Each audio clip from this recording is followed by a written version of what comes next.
इस फोटो में दिखाई दे रही इस औरत को जरा ध्यान से देखिए।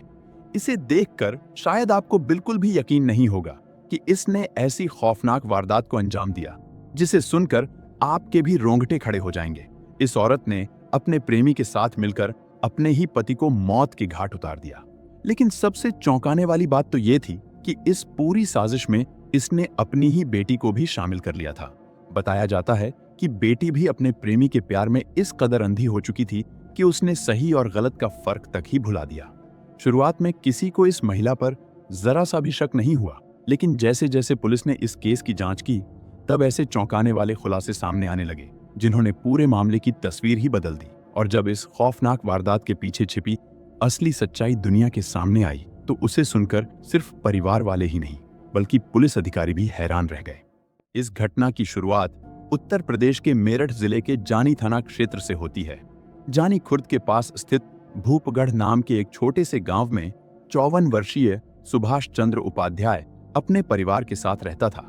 सुभाष किसान था और खेती से ही उसके परिवार का गुजारा चलता था। सुभाष के परिवार में उसकी 42 वर्षीय पत्नी कविता उपाध्याय, 2 बेटियां और 2 बेटे थे। सबसे बड़ी बेटी डॉली थी, उसके बाद सोनम, फिर आयुष और सबसे छोटा बेटा वंश। डॉली की शादी हो चुकी थी और वो अपने ससुराल में रहती थी। हालांकि उसकी शादी के पीछे की कहानी भी काफी अलग और दिलचस्प है, जिसके बारे में हम आगे जानेंगे। दूसरी बेटी सोनम मेरठ के कनोहर लाल पीजी कॉलेज शारदा रोड से बीए के फाइनल ईयर की पढ़ाई कर रही थी। वहीं आयुष 11वीं और वंश 10वीं क्लास में पढ़ता था।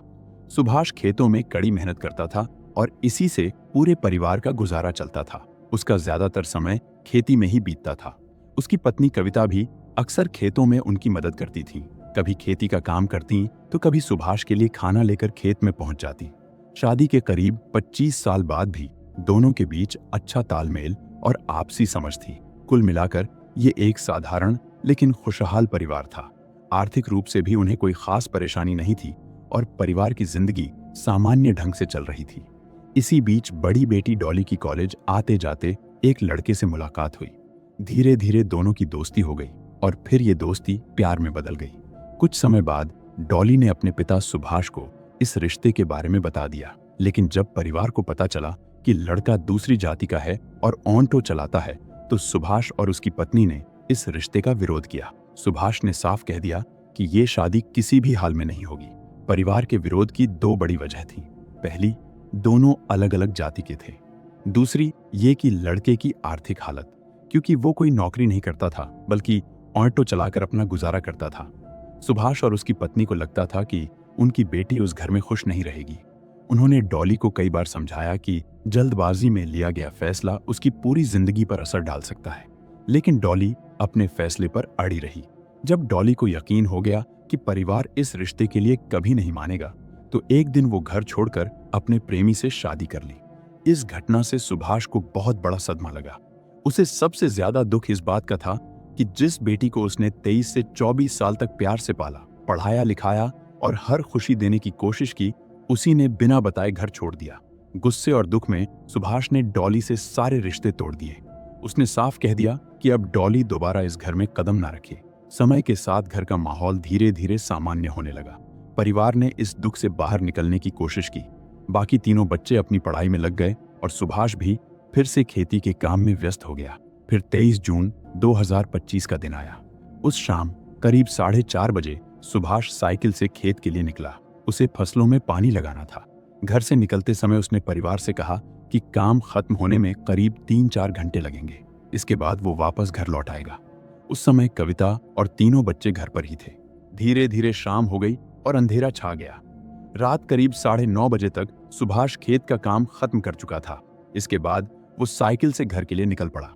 जैसे ही वो खेत से निकलकर मुख्य सड़क पर पहुंचा, तभी पीछे से अचानक गोली चलने की आवाज आई। गोली सीधे सुभाष की कमर में लगी। रात का समय था, चारों तरफ अंधेरा था और रास्ते पर कोई रोशनी नहीं थी, इसलिए सुभाष पहले समझ नहीं पाया कि क्या हुआ है। जब उसे पता चला कि उस पर हमला हुआ है, तो वो अपनी जान बचाने के लिए पूरी ताकत से आगे भागने लगे।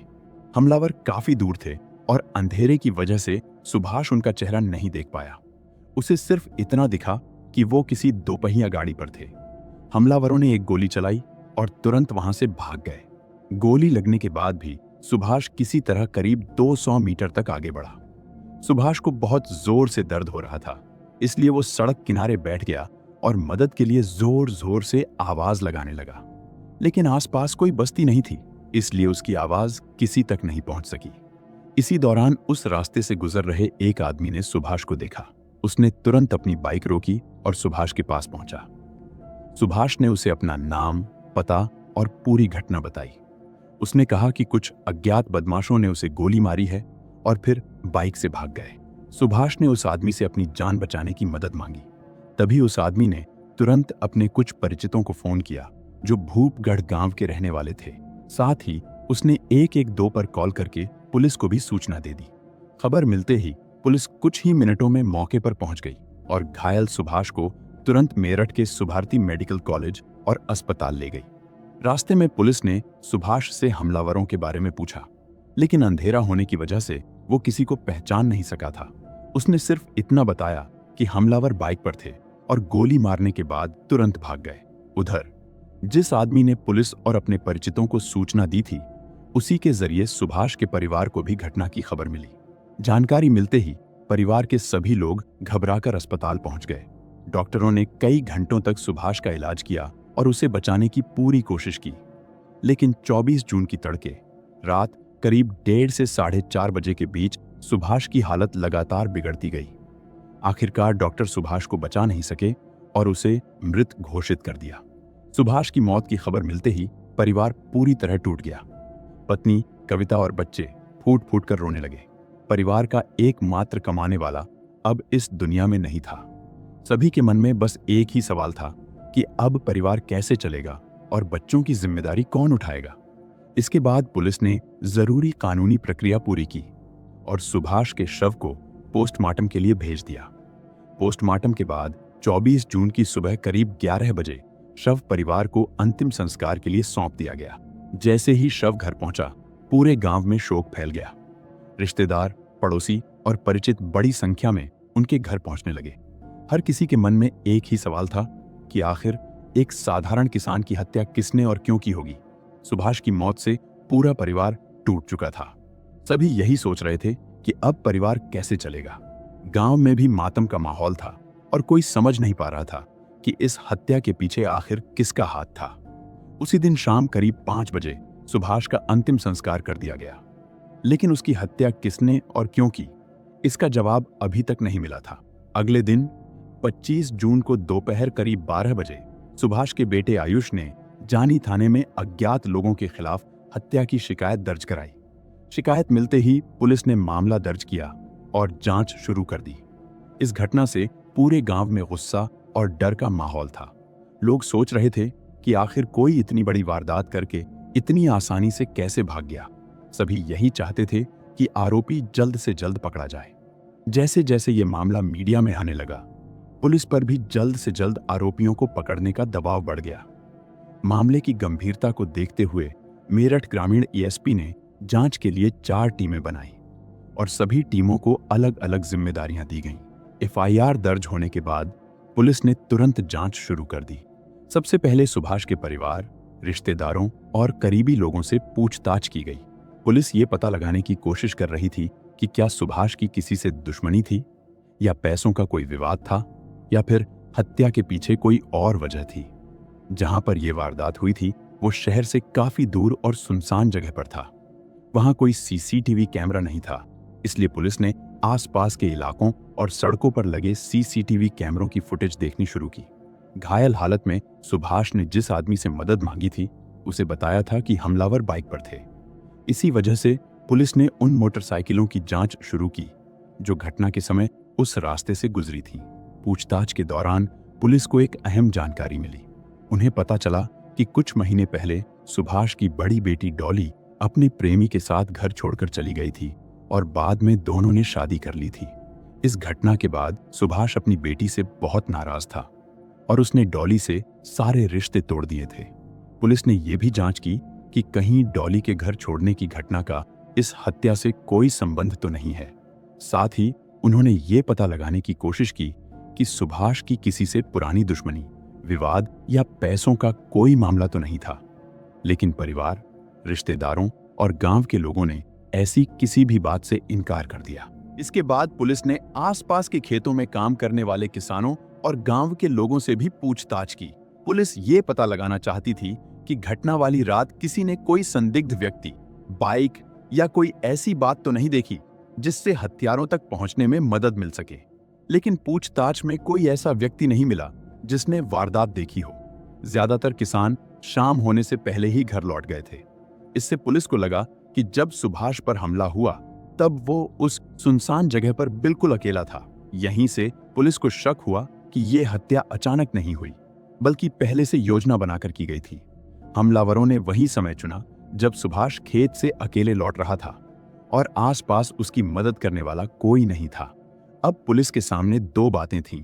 पहली बात, हमलावर पहले से सुभाष की दिनचर्या जानते थे, और दूसरी ये कि कोई ऐसा व्यक्ति था जो घर या परिवार की जानकारी उन्हें दे रहा था। इसी शक के आधार पर पुलिस ने सुभाष की पत्नी, दोनों बेटियों और दोनों बेटों से भी पूछताछ की, लेकिन परिवार का कोई भी सदस्य ऐसी जानकारी नहीं दे सका जिससे जांच में कोई खास मदद मिलती। छोटे बच्चों की हालत ठीक नहीं थी, इसलिए पुलिस ने उनसे बहुत सावधानी से बात की। लेकिन पूछताछ के दौरान बच्चों ने एक अहम बात बताई। उन्होंने कहा कि बड़ी बहन डॉली के घर छोड़कर प्रेम विवाह करने के बाद से घर का माहौल बदल गया था। बच्चों ने बताया कि पापा इस बात से बहुत दुखी थे और अक्सर गुस्से में रहते थे। इसी वजह से सुभाष और कविता के बीच कई बार बहस भी होती थी। बच्चों ने बताया कि उनके पिता अपनी पत्नी कविता को इसके लिए जिम्मेदार मानते थे।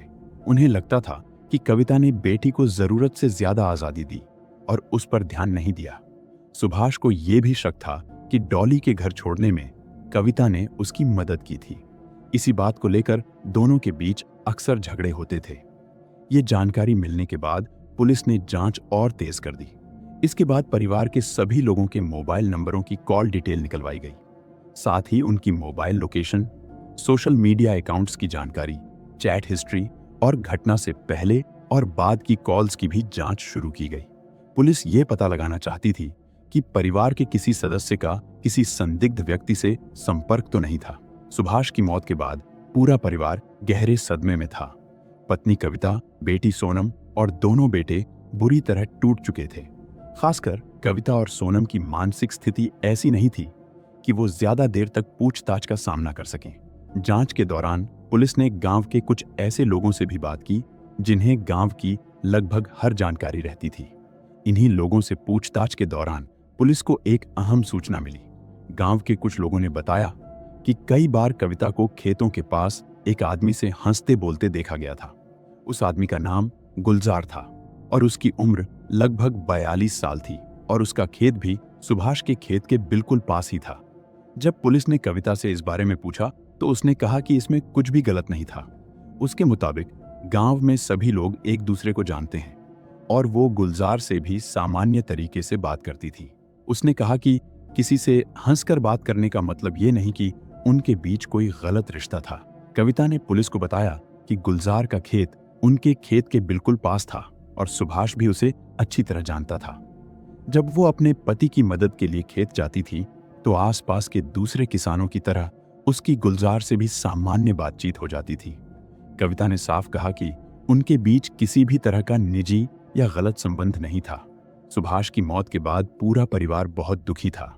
गांव के दूसरे लोगों की तरह गुलजार भी उनके घर आया। वो कविता और बच्चों को हिम्मत देता और परिवार का साथ देता हुआ नजर आ रहा था। उसे देखकर किसी को भी उस पर शक नहीं होता था।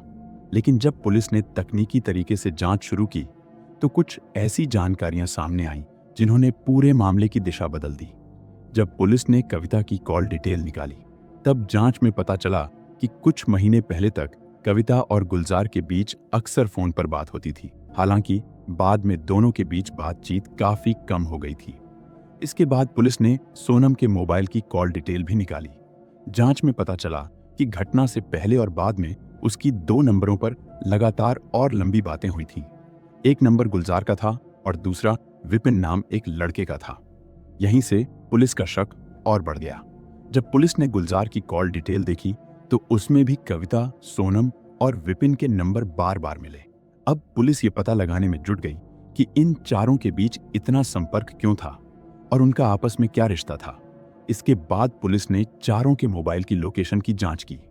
जांच में जो जानकारी मिली उसने पुलिस का शक और बढ़ा दिया। लोकेशन के अनुसार 23 जून यानी घटना वाले दिन शाम के समय गुलजार उसी इलाके में था जहां उसका और सुभाष का खेत था। वहीं उसी समय विपिन की मोबाइल लोकेशन भी उसी इलाके के आसपास मिली। अब पुलिस को शक होने लगा कि यह सिर्फ संयोग नहीं था।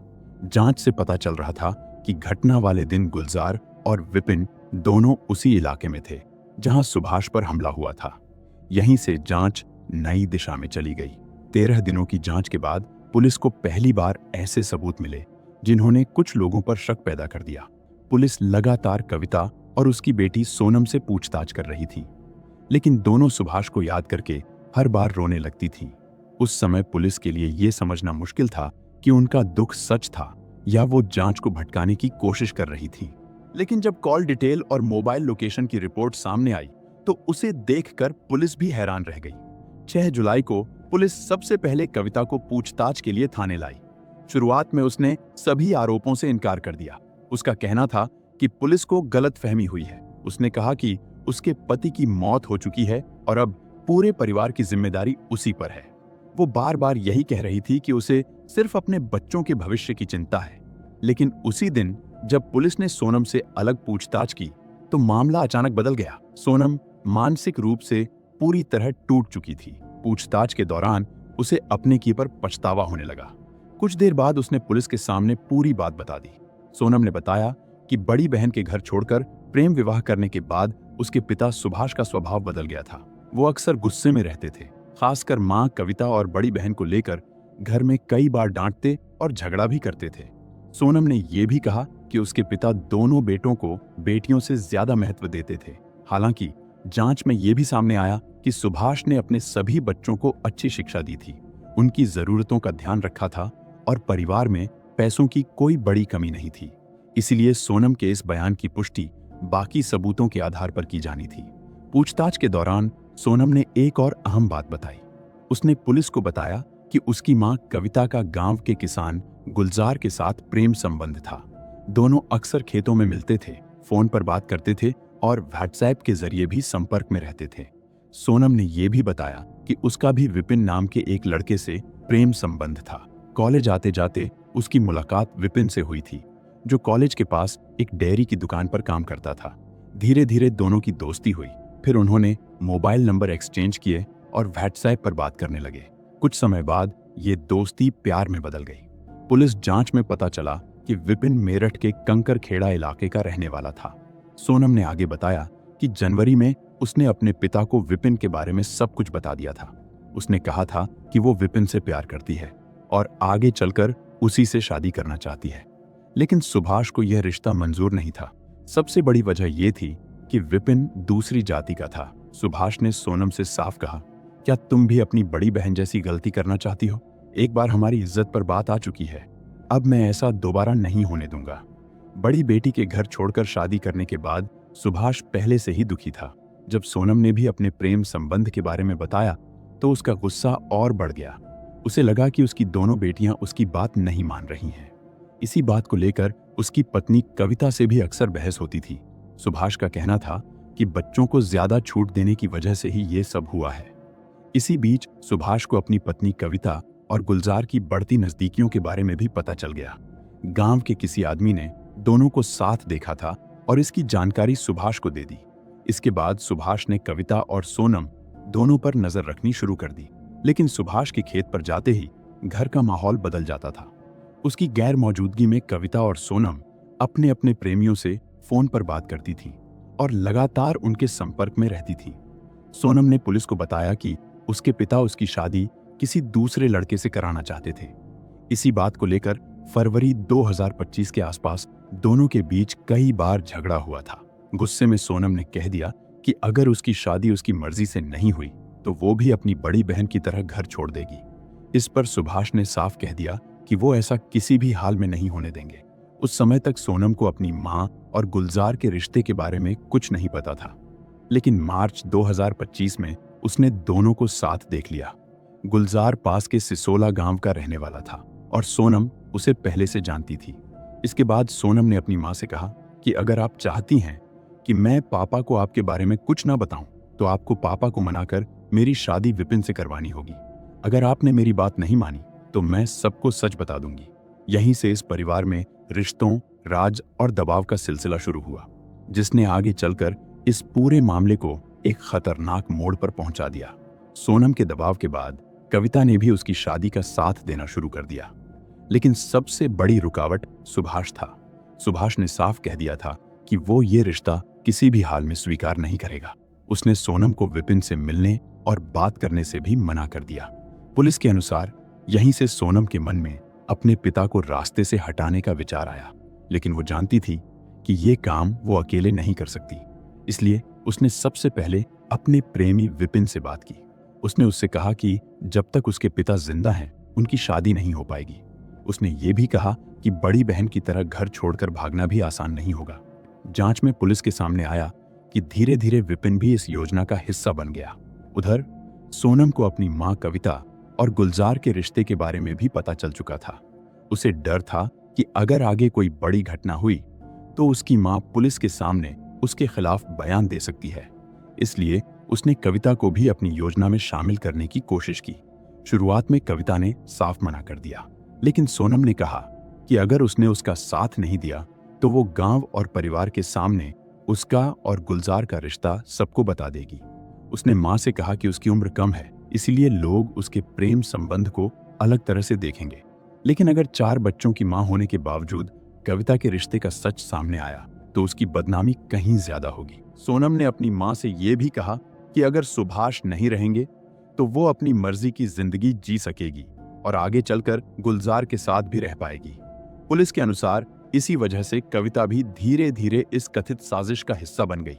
लेकिन इस पूरी योजना में किसी ने भी ये नहीं सोचा कि घर के 2 छोटे बच्चों का क्या होगा और इस घटना का उनके जीवन पर क्या असर पड़ेगा।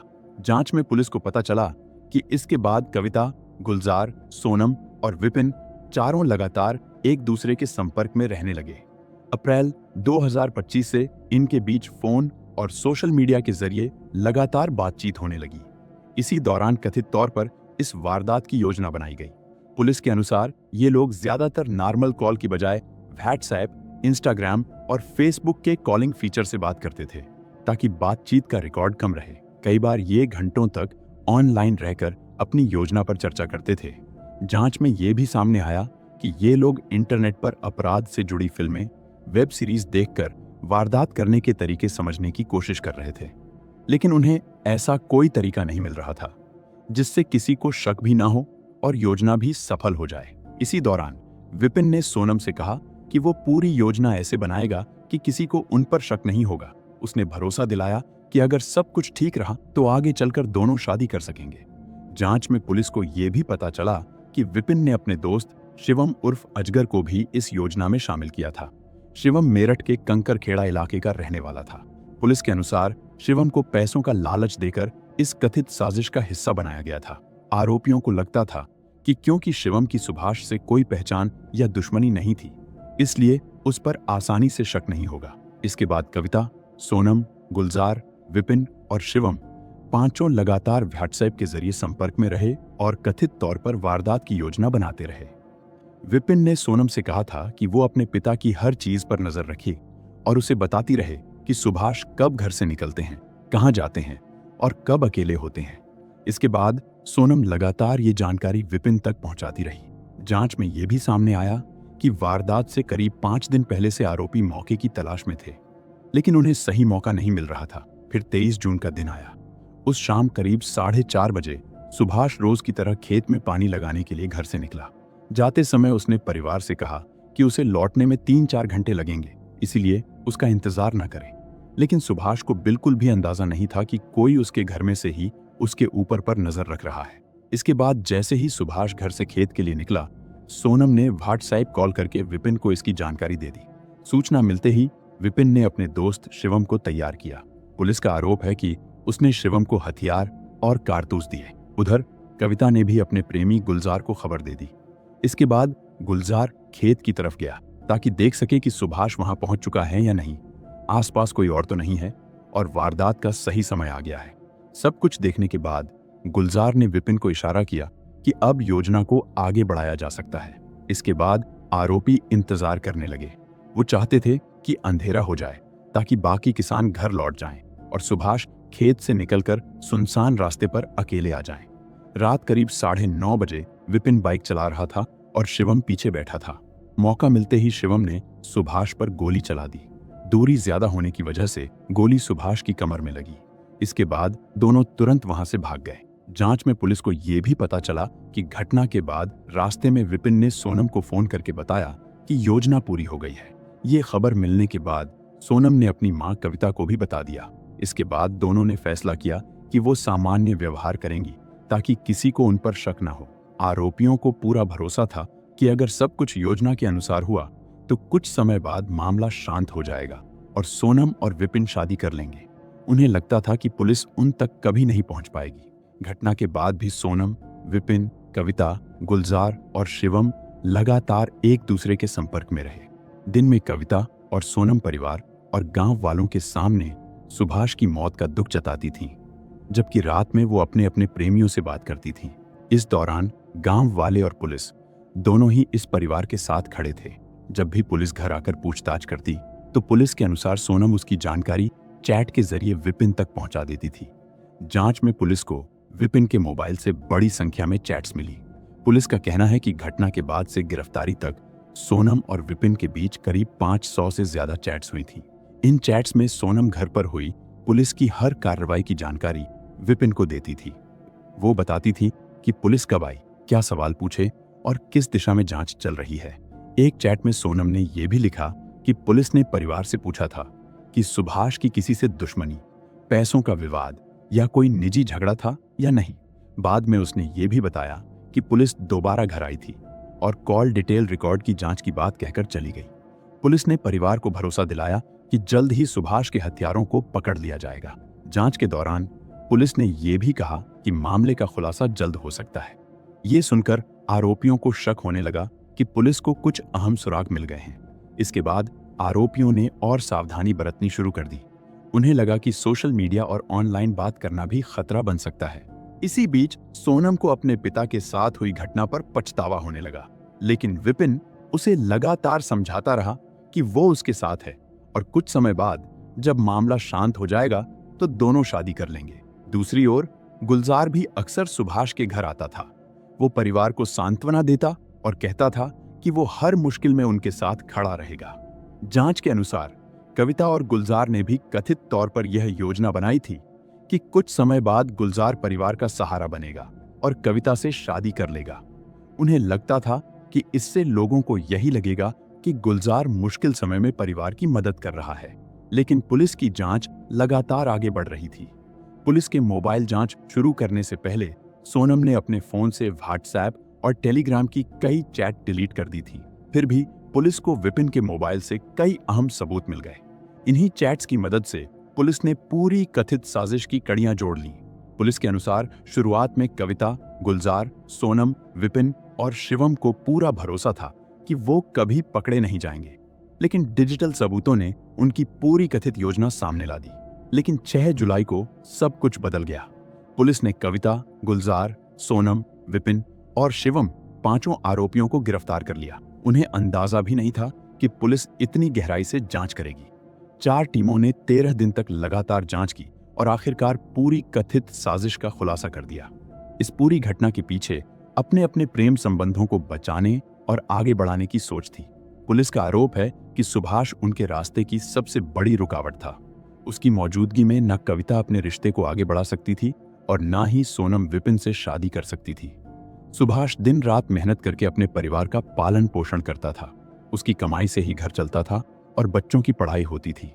लेकिन जिन लोगों के लिए उसने पूरी जिंदगी मेहनत की, उन्हीं पर उसकी हत्या की साजिश रचने का आरोप लगा। आज सुभाष इस दुनिया में नहीं है। उसकी पत्नी कविता, बेटी सोनम और बाकी आरोपी जेल में हैं। वहीं घर में 2 छोटे बच्चे रह गए हैं। अब उनकी जिम्मेदारी कौन उठाएगा, ये सबसे बड़ा सवाल है। पुलिस जल्द ही सभी आरोपियों के खिलाफ अदालत में चार्जशीट दाखिल करेगी।